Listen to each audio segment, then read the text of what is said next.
Porque nada hay oculto que no haya de ser manifestado, ni escondido que no haya de salir a la luz. Estas palabras, tan directas y profundas, provienen de Marcos capítulo 4 versículo 22, y parecen hablarnos de una verdad que muchos prefieren ignorar. Pero, ¿y si te dijera que hay partes de la Biblia, versículos completos, que han sido deliberadamente suprimidos o distorsionados para ocultar ciertas verdades? ¿Qué harías si descubrieras que lo que hemos leído durante generaciones no es todo lo que fue revelado? Hoy vamos a sumergirnos en una de las teorías más polémicas y controvertidas, la conspiración del silencio en las Escrituras, esos textos que podrían cambiar la manera en que entendemos la fe, pero que han sido omitidos, tergiversados o ignorados por completo. Comencemos por algo que ha estado en la mente de muchos estudiosos durante siglos: ¿por qué algunos libros considerados apócrifos, como el Evangelio de Tomás o el libro de Enoc, no forman parte del canon oficial de la Biblia? ¿Qué contienen esos textos que los hace tan peligrosos? El libro de Enoc, por ejemplo, narra visiones impactantes sobre los ángeles caídos y sus interacciones con la humanidad, eventos que no solo profundizan nuestra comprensión de la lucha entre el bien y el mal, sino que también ofrecen detalles escalofriantes sobre el origen del mal en el mundo. Sin embargo, este texto fue suprimido de la Biblia, quedando relegado a la categoría de apócrifo, como si se quisiera mantener en la sombra alguna verdad incómoda. Pero, no estamos hablando solo de libros enteros. Existen versículos que han sido alterados o directamente eliminados en algunas traducciones bíblicas. Toma por ejemplo Mateo capítulo 17 versículo 21, pero este género no sale sino con oración y ayuno. Un versículo poderoso que habla del poder espiritual del ayuno, y sin embargo, en muchas versiones modernas de la Biblia, este versículo ha desaparecido. ¿Por qué? ¿Es un simple error de traducción, o existe un esfuerzo concertado por reducir la importancia del sacrificio espiritual? Imagina por un momento cuántas otras piezas de este rompecabezas se han perdido en la historia.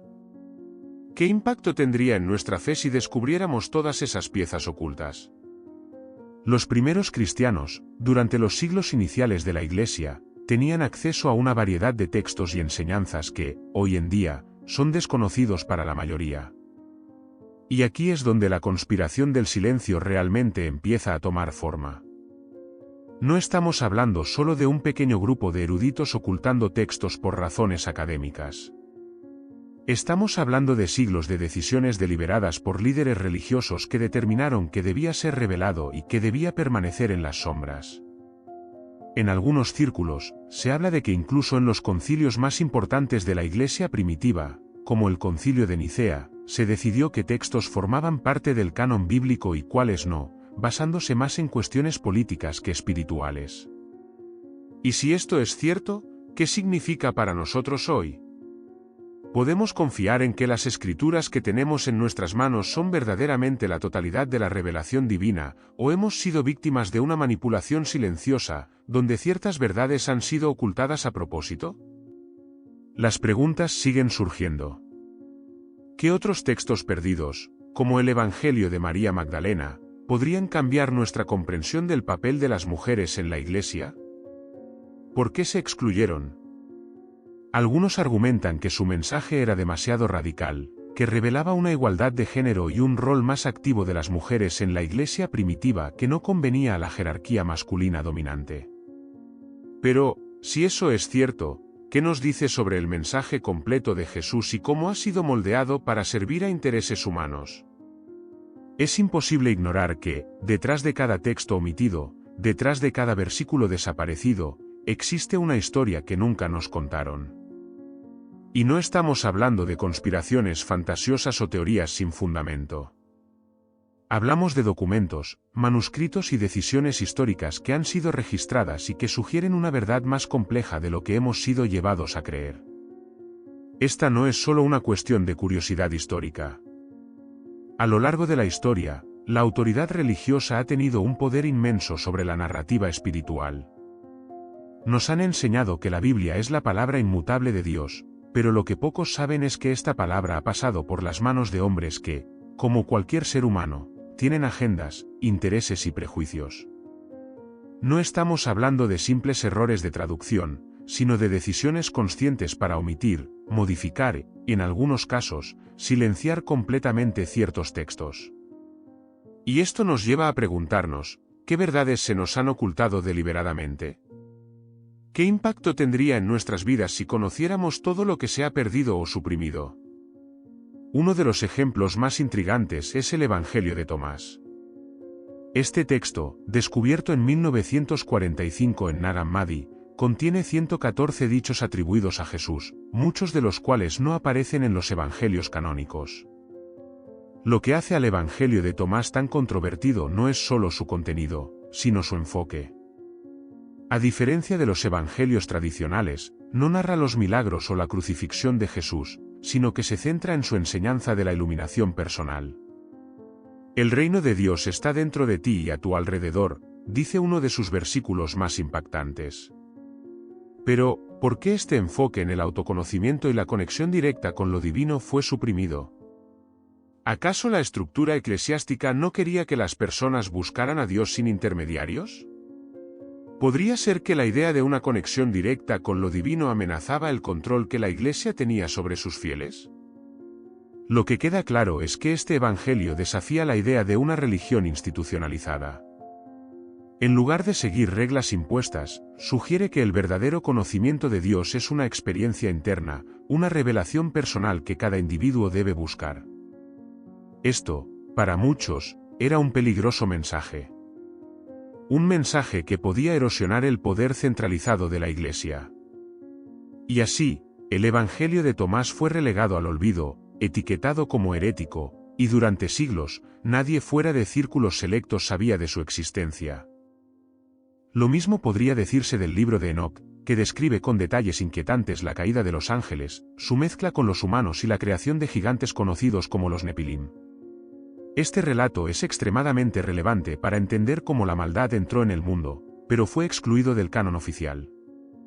Los textos que quedaron nos dieron una versión simplificada de los eventos en Génesis 6, donde solo se menciona brevemente que los hijos de Dios vieron que las hijas de los hombres eran hermosas y tomaron esposas de entre ellas. Pero Enoc amplía esta historia y nos ofrece detalles sobre cómo los ángeles caídos enseñaron a la humanidad el arte de la guerra, la hechicería y otros conocimientos oscuros. ¿Por qué este nivel de detalle fue suprimido? Quizá porque presentaba una narrativa demasiado incómoda sobre el origen del mal y los peligros del conocimiento prohibido. Es en este punto donde debemos reflexionar sobre algo crucial: si estas historias, estos versículos y libros fueron suprimidos o ignorados, ¿cuántas otras verdades se han perdido en el tiempo? Es posible que haya una parte fundamental de la historia espiritual que no conocemos porque fue considerada demasiado disruptiva o peligrosa para la estructura del poder religioso. Los concilios de la Iglesia primitiva, como el de Nicea, no solo decidieron cuestiones doctrinales, sino que también decidieron qué textos eran aceptables para la enseñanza y cuáles debían ser excluidos. Y aunque se nos dice que estas decisiones fueron inspiradas divinamente, la historia nos muestra que la política, las luchas de poder y el control sobre la fe de las masas también jugaron un papel importante.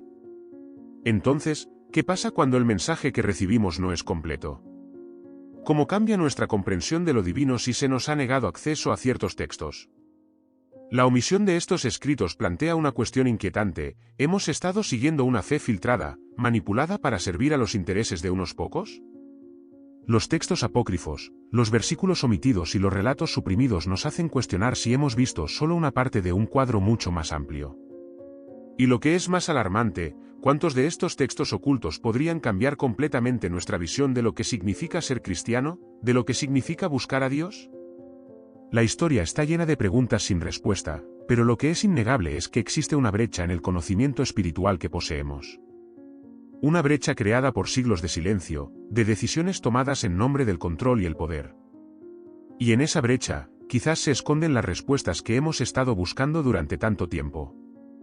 Si pensamos en el poder que tiene la palabra escrita, es lógico entender por qué ciertos textos fueron deliberadamente excluidos o modificados. Las palabras tienen el poder de moldear la percepción, de influir en la mente y el espíritu de las personas. En el contexto religioso, este poder se multiplica. No solo influye en la forma en que los individuos ven el mundo, sino que también define su relación con lo divino, con lo que consideran sagrado. Por eso, lo que se omite o se cambia en un texto sagrado no es un simple detalle, es una alteración de la experiencia espiritual de millones de personas. Un ejemplo fascinante de esto se encuentra en el Antiguo Testamento. Hay varios textos que mencionan los hijos de Dios y su interacción con los humanos. Sin embargo, muchas de estas menciones han sido minimizadas o interpretadas de manera diferente en versiones modernas de la Biblia. Un caso intrigante es la referencia a los Nepilim, los gigantes mencionados en Génesis capítulo 6 versículo 4. Estos seres, resultado de la unión entre los ángeles caídos y las hijas de los hombres, son apenas mencionados en la versión que conocemos hoy. Pero en textos como el libro de Enoc, la historia es mucho más detallada. Allí, se describe no solo su origen, sino también el impacto que tuvieron en la humanidad. Enoc describe cómo estos ángeles caídos enseñaron a los humanos conocimientos que estaban prohibidos, como la hechicería, la fabricación de armas y la astrología. Es un relato lleno de intriga y misterio que profundiza en la idea de que hubo un tiempo en que las líneas entre lo divino y lo humano se cruzaron de manera peligrosa. Y aquí es donde surge una pregunta fundamental: si estos textos eran conocidos por los primeros cristianos y judíos, ¿por qué no forman parte de nuestras escrituras actuales? La respuesta no es simple, pero parece estar relacionada con la idea de control.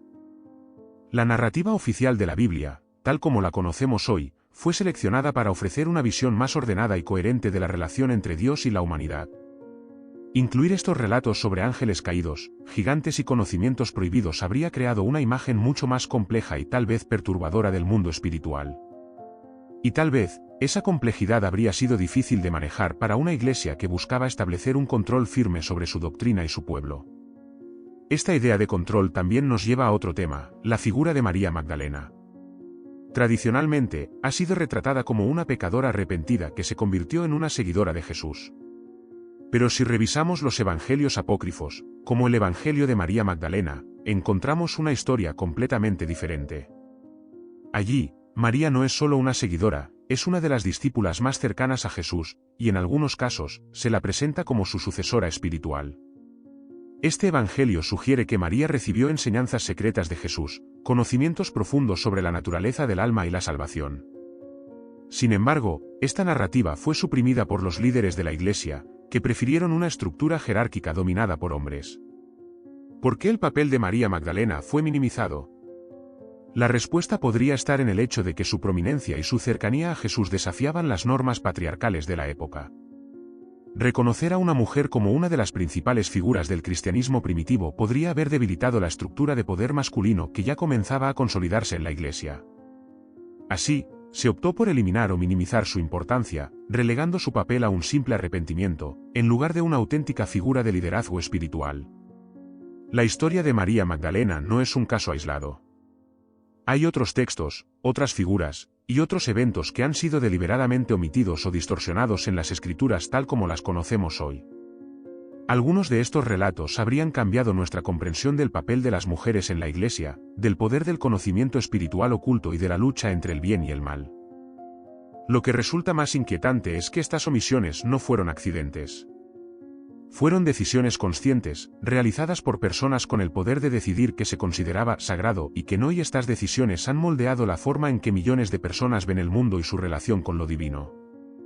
¿Cuántas verdades se nos han negado por estas decisiones?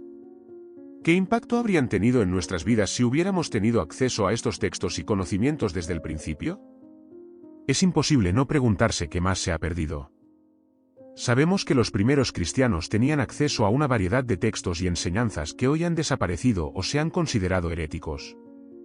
Sabemos que las decisiones sobre qué textos incluir en la Biblia fueron influenciadas por intereses políticos y sociales, no solo por cuestiones espirituales. ¿Qué podríamos aprender si estos textos suprimidos salieran a la luz? ¿Y cómo cambiaría nuestra comprensión de la fe, si conociéramos toda la verdad, en lugar de una versión filtrada? Cuando hablamos de las omisiones y alteraciones en las Escrituras, debemos preguntarnos, ¿quién se beneficia de estos silencios? Es evidente que la institución religiosa ha sido una de las principales beneficiarias. Al establecer una narrativa única y oficial, pudo consolidar su autoridad y control sobre los creyentes. Pero al hacerlo, también limitó nuestra comprensión de la riqueza y complejidad del mensaje espiritual original. Lo que hemos recibido es una versión filtrada, diseñada para mantener un cierto orden y estructura, pero no necesariamente para revelarnos toda la verdad. Uno de los ejemplos más claros de esta manipulación es el tratamiento que se le ha dado a ciertos versículos que originalmente eran fundamentales en los primeros siglos del cristianismo. Un versículo particularmente intrigante es Juan capítulo 5 versículo 4, que narra la historia del estanque de Betesda, donde un ángel agitaba las aguas, y el primero que entraba después de esto quedaba sanado. En muchas versiones modernas de la Biblia, este versículo ha sido eliminado o relegado a una nota al pie, como si fuera una simple anécdota. Pero si lo analizamos más detenidamente, vemos que este texto ofrece una visión única sobre la intervención directa de seres celestiales en la vida humana. ¿Por qué minimizar o eliminar esta idea? Tal vez porque el mensaje de que los ángeles interactúan de manera tan directa con el mundo físico desafía la visión más racional y controlada de lo divino que se quería imponer. Este patrón de eliminación no solo afecta versículos específicos, sino también ciertos temas que alguna vez fueron centrales en la fe cristiana. Uno de estos temas es la naturaleza del alma y su destino después de la muerte. En el cristianismo primitivo, existía una rica variedad de ideas sobre el alma y el más allá, muchas de las cuales fueron suprimidas con el tiempo. El concepto de la reencarnación, por ejemplo, era discutido por algunos de los primeros padres de la Iglesia, como Orígenes. Orígenes, uno de los teólogos más influyentes del cristianismo primitivo, sostenía que el alma podía pasar por varias vidas antes de alcanzar su destino final. Sin embargo, sus enseñanzas sobre la preexistencia del alma y la reencarnación fueron condenadas como heréticas siglos después, en el Segundo Concilio de Constantinopla. ¿Por qué esta enseñanza fue rechazada? Porque la idea de que las almas tienen múltiples oportunidades para alcanzar la salvación desafiaba la estructura rígida del cielo y el infierno que la Iglesia quería imponer. Un sistema basado en la reencarnación habría dado a los individuos una mayor responsabilidad personal en su progreso espiritual, lo que podría haber debilitado la influencia de la Iglesia como intermediaria en el proceso de salvación. Al eliminar la reencarnación como una posibilidad teológica, se consolidó la idea de que solo a través de la institución eclesiástica se podía garantizar la salvación eterna. Otro tema que ha sido sistemáticamente minimizado es la presencia y el poder del Espíritu Santo en los creyentes. En los primeros tiempos del cristianismo, la idea de que los creyentes podían recibir el Espíritu Santo y realizar milagros era mucho más común. Pero a medida que la Iglesia creció en poder y se institucionalizó, esta enseñanza se fue apagando lentamente. Hoy en día, la mayoría de las denominaciones cristianas no fomentan una relación directa con el Espíritu Santo de la misma manera que lo hacían las primeras comunidades cristianas. Esta restricción en la enseñanza sobre el Espíritu Santo refleja un deseo de centralizar el poder espiritual en la estructura eclesiástica, en lugar de permitir que cada creyente tuviera acceso directo al poder divino. Este control no es solo una cuestión de historia antigua. A lo largo de los siglos, hemos visto cómo los textos bíblicos han sido modificados, reeditados y reinterpretados para servir a las necesidades de las élites. La invención de la imprenta fue un momento crucial en la historia de la fe cristiana, porque permitió la reproducción masiva de la Biblia. Sin embargo, con esta expansión también vino una mayor vigilancia sobre lo que debía y no debía incluirse. Las traducciones al inglés, como la Biblia del rey Jacobo, se convirtieron en herramientas de poder, en las que ciertos términos y conceptos fueron suavizados o directamente alterados para reflejar mejor las sensibilidades políticas y sociales de la época. A través de estos ejemplos, queda claro que lo que ha llegado a nuestras manos no es la versión completa o pura de las enseñanzas originales. Lo que tenemos es una versión que ha sido cuidadosamente editada a lo largo de los siglos, a veces para simplificar, otras veces para proteger el poder de las instituciones, y en ocasiones para adaptar los textos a las corrientes culturales predominantes. ¿Cuántas enseñanzas hemos perdido por el camino? ¿Cuántas verdades espirituales han quedado enterradas bajo capas de manipulación y censura? Estas preguntas nos llevan a la necesidad de reexaminar los textos que han sido rechazados o minimizados. Tal vez es hora de redescubrir los evangelios apócrifos, de explorar los textos gnósticos y de replantearnos la historia oficial que nos han contado. Porque en el fondo, la fe no debería ser un asunto de control o poder, sino una búsqueda incesante de la verdad. Y esa verdad, aunque a veces incómoda o peligrosa para los poderosos, es lo que nos conecta con lo divino de una manera más auténtica y profunda. A medida que profundizamos en estas omisiones y manipulaciones de los textos sagrados, es imposible ignorar la enorme brecha entre lo que hemos sido enseñados y lo que podría haber sido nuestra verdadera herencia espiritual.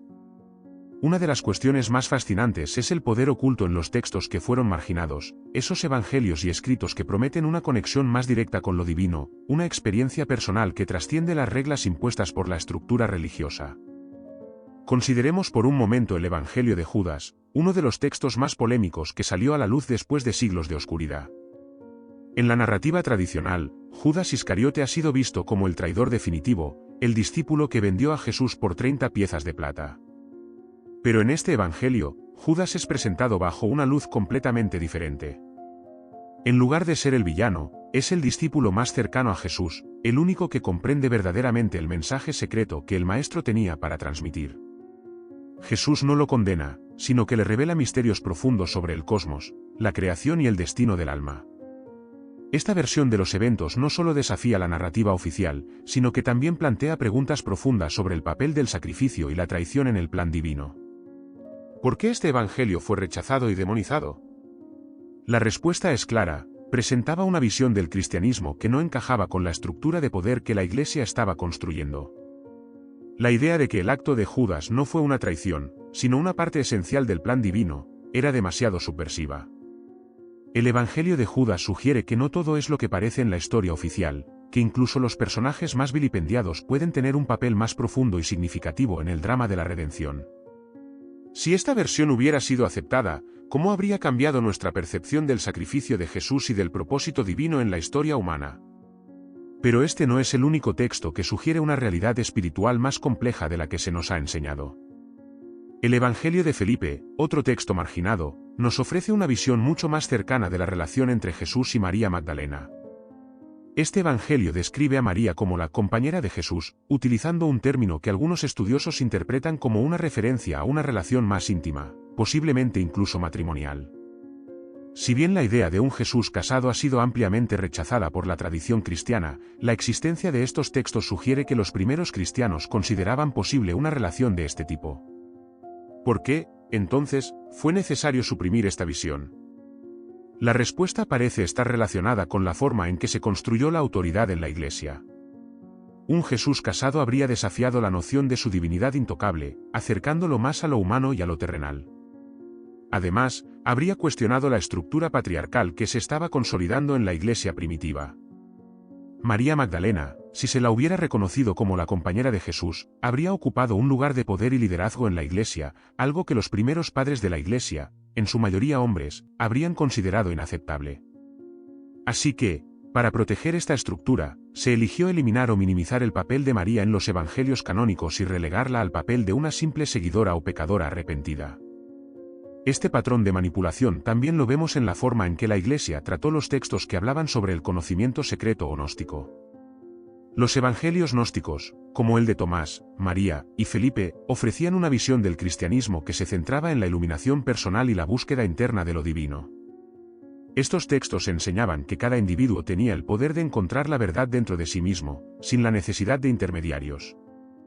Esta visión del cristianismo era peligrosa para una institución que dependía de su monopolio sobre la interpretación de las Escrituras y la mediación de la salvación. El gnosticismo, con su énfasis en el conocimiento secreto y la conexión directa con lo divino, fue una amenaza para la creciente estructura jerárquica de la Iglesia. Si los individuos podían acceder a la verdad divina por sí mismos, ¿qué necesidad había de una estructura eclesiástica? ¿Qué papel jugaría la Iglesia en la vida espiritual de las personas si no era necesaria como intermediaria entre el hombre y Dios? La respuesta fue clara: estos textos debían ser suprimidos, sus enseñanzas condenadas como heréticas y sus seguidores perseguidos. Lo que se nos ha enseñado, entonces, es solo una parte de la historia. Los evangelios que nos hablan de una relación más cercana entre Jesús y sus discípulos, los textos que sugieren que el conocimiento espiritual es accesible para todos, y las enseñanzas que desafían el poder institucional, todos han sido deliberadamente enterrados bajo siglos de doctrina oficial. Pero la verdad, como siempre, encuentra la manera de salir a la luz. Estos textos marginados, aunque han sido suprimidos durante siglos, han comenzado a resurgir, y con ellos, una nueva comprensión de lo que significa verdaderamente ser cristiano y buscar a Dios. A lo largo de la historia, hemos visto cómo las verdades espirituales más profundas han sido suprimidas para mantener el control. No solo hablamos de textos eliminados o alterados, sino de conceptos enteros que podrían haber transformado la manera en que entendemos nuestra conexión con lo divino. Uno de los aspectos más impactantes que ha sido minimizado es la verdadera naturaleza del reino de Dios. En la tradición cristiana, el reino de Dios ha sido comúnmente entendido como un lugar o un estado que se alcanzará al final de los tiempos, algo externo a nosotros. Sin embargo, los textos gnósticos y otros evangelios apócrifos sugieren una interpretación mucho más radical y poderosa. Tomemos como ejemplo el Evangelio de Tomás, un texto que estuvo perdido durante siglos y que ofrece una visión sorprendente de las enseñanzas de Jesús. En este Evangelio, Jesús habla repetidamente sobre el reino de Dios, pero no lo describe como algo lejano o inalcanzable. En cambio, afirma que el reino ya está presente, aquí y ahora, y que habita dentro de cada uno de nosotros. En una de las enseñanzas más directas, dice, el reino está dentro de ti y fuera de ti. Cuando te conozcas a ti mismo, entonces serás conocido y comprenderás que eres el Hijo del Padre viviente. Pero si no te conoces a ti mismo, vives en pobreza y eres esa pobreza. Esta afirmación es una de las más revolucionarias de todas las que se han atribuido a Jesús. Aquí, el reino de Dios no es algo que viene después de la muerte o que será revelado en un futuro lejano. Es un estado de conciencia, una realidad que puede ser experimentada por cualquier persona que busque en lo profundo de su ser. Esta enseñanza, si hubiera sido aceptada, habría transformado por completo la relación entre el ser humano y lo divino. No habríamos necesitado intermediarios, ritos o dogmas para acceder al reino, todo habría dependido de nuestra capacidad para conocernos a nosotros mismos y reconocer la chispa divina que llevamos dentro. Pero este mensaje fue silenciado porque representaba una amenaza directa al control que la Iglesia pretendía ejercer sobre la salvación. Es fácil ver por qué este tipo de enseñanzas fueron rechazadas por los primeros líderes eclesiásticos. Si las personas pudieran acceder directamente a la divinidad, si el reino de Dios estaba dentro de cada uno de nosotros, la estructura de poder que la Iglesia estaba construyendo se desmoronaría. La necesidad de sacerdotes, ritos, eclesiásticos y la autoridad religiosa se volvería irrelevante. En lugar de una jerarquía que mediara entre Dios y el hombre, habría una conexión directa y personal con lo sagrado, una espiritualidad basada en la experiencia interior y el autoconocimiento. Esta posibilidad de empoderamiento espiritual fue vista como una amenaza, y por eso, se hizo todo lo posible por borrar estas enseñanzas de la memoria colectiva. Pero los textos que nos hablan de este reino interior no son los únicos que han sido minimizados. Otro concepto que fue fundamental en el cristianismo primitivo es la idea del Cristo interno. Mientras que la Iglesia oficial ha enfatizado a Jesús como una figura externa a la que debemos adorar y seguir, algunos de los primeros cristianos enseñaban que el Cristo no solo era una figura histórica, sino una fuerza espiritual que vive dentro de cada ser humano. El apóstol Pablo, en algunas de sus cartas, hace referencia a esta idea cuando dice, Cristo en vosotros, la esperanza de gloria, Colosenses capítulo 1 versículo 27. ¿Qué significa esto realmente? Si el Cristo está en nosotros, entonces no es solo un Salvador externo que vino hace 2000 años. Es una energía, una conciencia que reside en lo profundo de nuestro ser, esperando ser despertada. Esta enseñanza, si se hubiera mantenido, habría invitado a las personas a buscar dentro de sí mismas la divinidad, a descubrir que el potencial de salvación no está fuera, sino en su propia alma. Sin embargo, esta idea fue rápidamente opacada por la narrativa dominante que presentaba a Jesús como un ser separado, cuyo papel principal era el de intermediario entre Dios y la humanidad. Reconocer el Cristo interno habría implicado un nivel de autonomía espiritual que la Iglesia no podía permitir. Al observar estas enseñanzas suprimidas, una imagen clara emerge: el mensaje original del cristianismo era mucho más cercano a una búsqueda espiritual interna que a una serie de reglas y dogmas externos. Se trataba de una experiencia directa y personal de lo divino, accesible para todos los que estuvieran dispuestos a buscar dentro de sí mismos. Este tipo de espiritualidad empoderaba al individuo, fomentando un sentido de autonomía y responsabilidad personal en el camino hacia la salvación. Pero a medida que el cristianismo se institucionalizó, estas enseñanzas fueron consideradas peligrosas. Los líderes de la Iglesia necesitaban un sistema que les permitiera controlar a las masas, y la idea de que cada persona pudiera acceder al reino de Dios por sí misma, o que el Cristo viviera en el interior de cada ser humano, era incompatible con ese control. La estructura jerárquica que se estaba formando necesitaba un conjunto de creencias que consolidara su poder, no que lo pusiera en peligro. Así, estas enseñanzas fueron enterradas, y lo que quedó fue una versión del cristianismo más rígida, más controlada, una versión que necesitaba de la mediación constante de la Iglesia para que los fieles pudieran alcanzar la salvación. Y con el tiempo, estas ideas de autoconocimiento y conexión directa con lo divino fueron relegadas al olvido, sepultadas bajo siglos de dogma y tradición. pero no han desaparecido por completo. Cuando analizamos cómo estos conceptos espirituales fueron suprimidos y alterados a lo largo de los siglos, emerge una cuestión fundamental, que nos queda hoy de la verdadera esencia de la fe original. Al eliminar los elementos que enfatizaban la experiencia directa de lo divino, las instituciones religiosas transformaron lo que en sus inicios era una fe vibrante y mística en un sistema de creencias más rígido y dogmático. Pero no podemos pasar por alto que, aunque muchos textos y enseñanzas fueron suprimidos, las huellas de ese conocimiento perdido todavía se encuentran en algunos de los textos que sobrevivieron. Uno de los ejemplos más interesantes de esta sombra de la verdad es la figura del Espíritu Santo. En el cristianismo institucionalizado, el Espíritu Santo ha sido reducido a un concepto abstracto, una parte de la Trinidad que pocas veces se menciona o explora en profundidad. Sin embargo, en los primeros días del cristianismo, el Espíritu Santo jugaba un papel central en la vida de los creyentes. Se le consideraba como el poder activo de Dios en el mundo, una fuerza capaz de guiar, sanar y transformar a quienes abrían su corazón a su influencia. En el libro de los Hechos, se describe cómo los primeros cristianos experimentaban la presencia del Espíritu Santo de una manera tangible y poderosa. En Pentecostés, los apóstoles recibieron al Espíritu Santo como lenguas de fuego, y desde ese momento, fueron capaces de realizar milagros, sanar enfermos y predicar con un fervor que desafiaba a las autoridades de la época. Este poder no estaba reservado para una élite religiosa, sino que era accesible para todos aquellos que lo buscaran con fe y sinceridad. A medida que la Iglesia se consolidaba, esta enseñanza sobre el Espíritu Santo comenzó a ser cada vez menos prominente.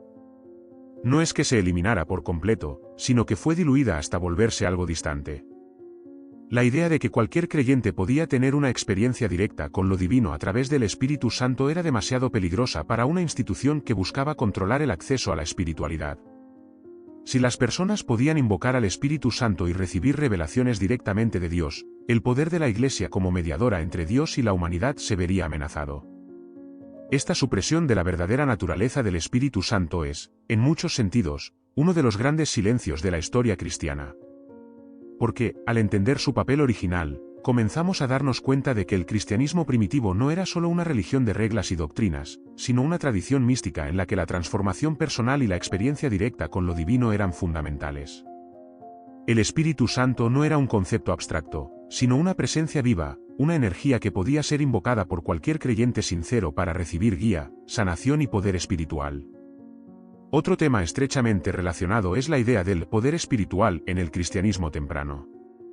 Hoy en día, el poder espiritual es a menudo visto como algo que pertenece exclusivamente a los líderes religiosos.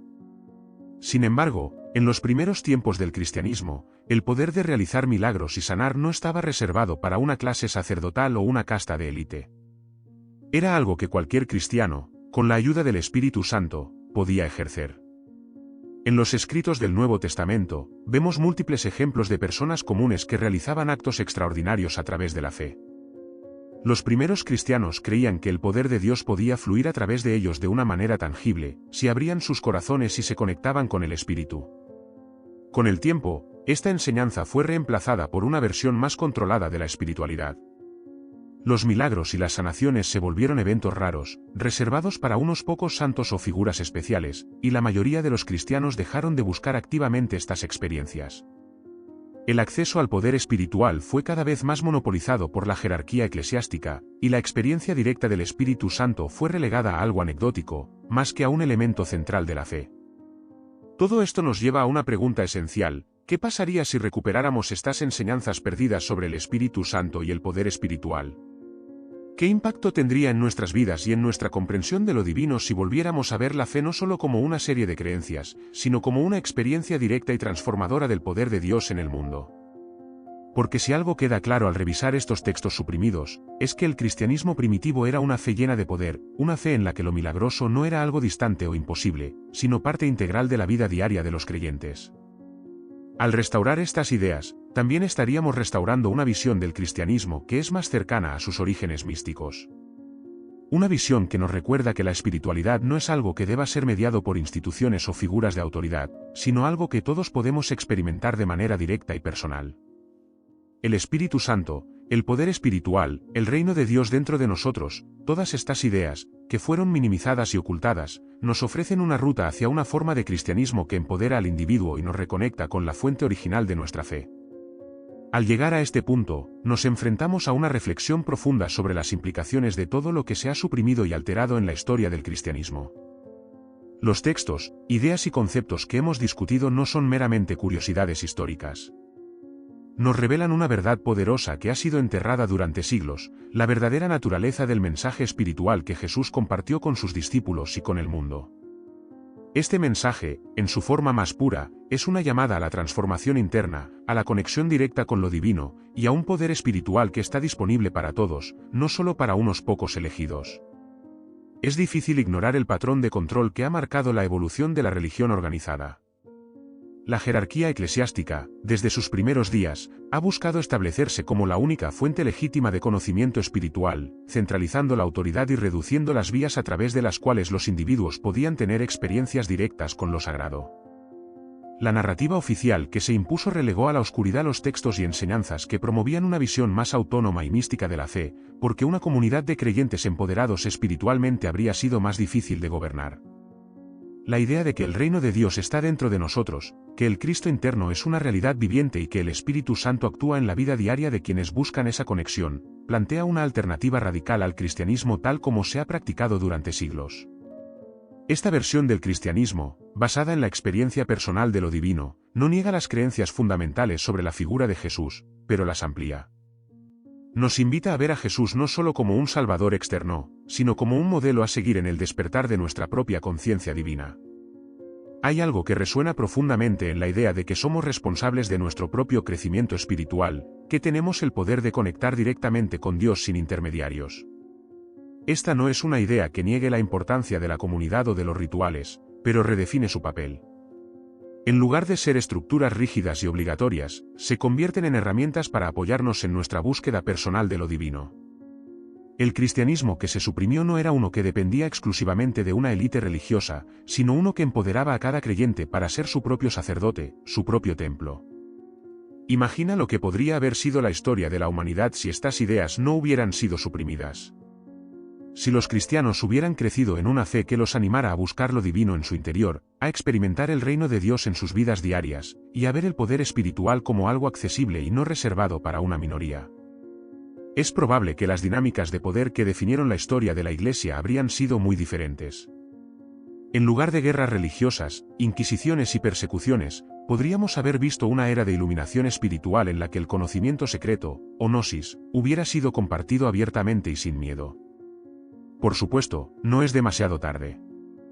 Aunque la institucionalización de la religión ha dejado su huella en la historia, estamos viviendo en un tiempo en el que más personas que nunca están buscando respuestas fuera de las estructuras tradicionales. Los textos suprimidos, que alguna vez fueron considerados peligrosos o heréticos, están resurgiendo y encontrando su lugar en el corazón de los buscadores espirituales modernos. Hoy, tenemos acceso a información y sabiduría que durante siglos estuvo fuera del alcance de la mayoría de la humanidad. Y este redescubrimiento está comenzando a cambiar la manera en que muchas personas ven su fe.